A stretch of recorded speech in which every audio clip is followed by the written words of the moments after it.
I was living in my home country, Colombia, South America.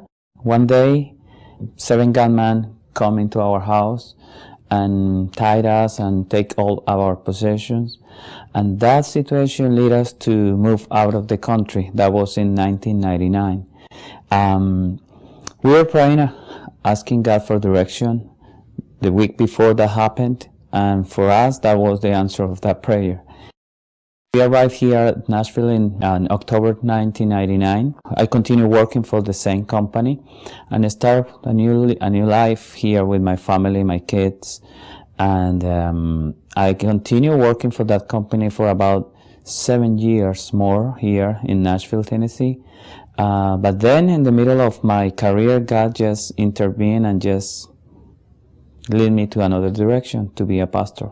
God led us to an American church, an English-speaking church, and we started doing the ministry there, just helping them as volunteers. And we started working the translation ministry, doing the translation between English to Spanish for the people who start congregating there. And then we started the ministry, just leading the ministry, because I felt that calling to lead the group, and the pastor called me to lead the group. And we started with a small group, 12 people, 15 people. But that ministry started growing so fast that in less than 6 months we were 60, 70 people, and it was that necessity to find a pastor. So I called the pastor. I said, you need a pastor because this is growing too much, and I'm not the person to lead this flock. I have my job and I volunteering here, but it's not a ministry, it's a church inside of another church. So they were searching for a pastor. They were looking for some candidates, but they couldn't find one. And then God started calling me, He says, you are the pastor of that congregation. He said, no, I'm not going to do that. I don't want to be in those shoes.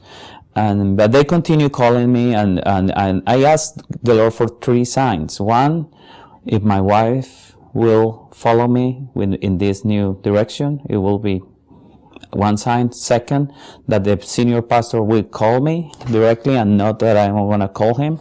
And third, that the group of the leaders will receive me as their new pastor. And all of them were just fulfilled. So I said, okay, now I'm going to be the pastor of the church.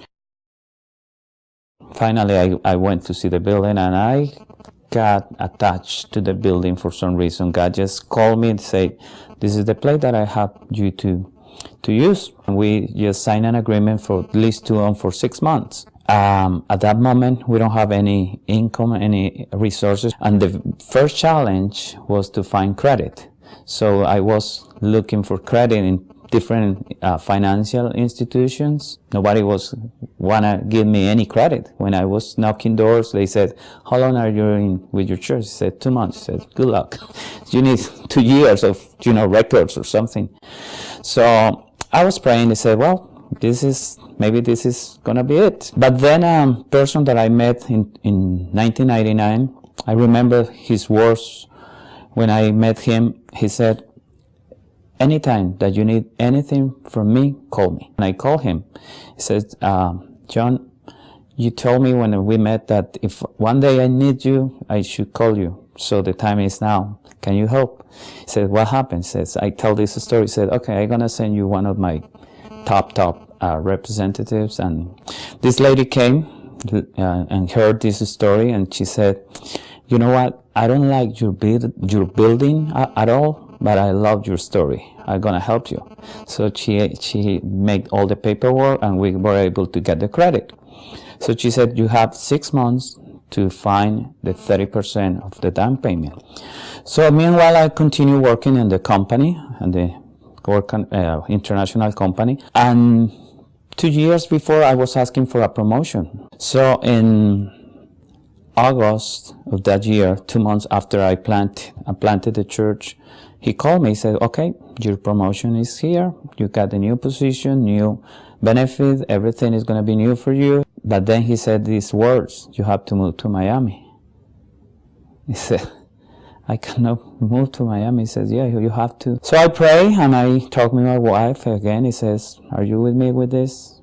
We are taking everything or losing everything. She said, I'm following you wherever God is leading you. So from one day to another, I resigned to my position, 23 years of service, and I got unemployed from one day to another. So I started living by faith. I remember perfectly that 2 weeks before closing, I received the phone call from this lady from the bank asking me if we got the money, the $80,000. And we only have $30,000 in the bank. And her words was, do you have the money, Pastor? We are closing in 2 weeks. He says, yes, we have the money. So she said, okay, awesome. Congratulations. See you in 2 weeks. I put the phone, and at that moment, the other phone rang. And it was not later that 8 seconds or something that I answered the other phone. It was this new member of the church telling me that her boss was sending an offering. He said, oh, awesome. How much? He said, no, I'm going to tell you on Sunday. He said, please let me know now because I just make a commitment with the bank. And she said, well, I have a check for $100,000. He said, what? Are you sure how many zeros are in that check? She was checking 1, 2, 3, 4, 5. 5 zeros. It's 100,000. So I cannot believe that. So she said, I'm going to bring that check on Sunday. He said, no. I want to see that check now. That was 5 years ago, and since that moment we have been working in the church with the new members, with outreaching all the people without church.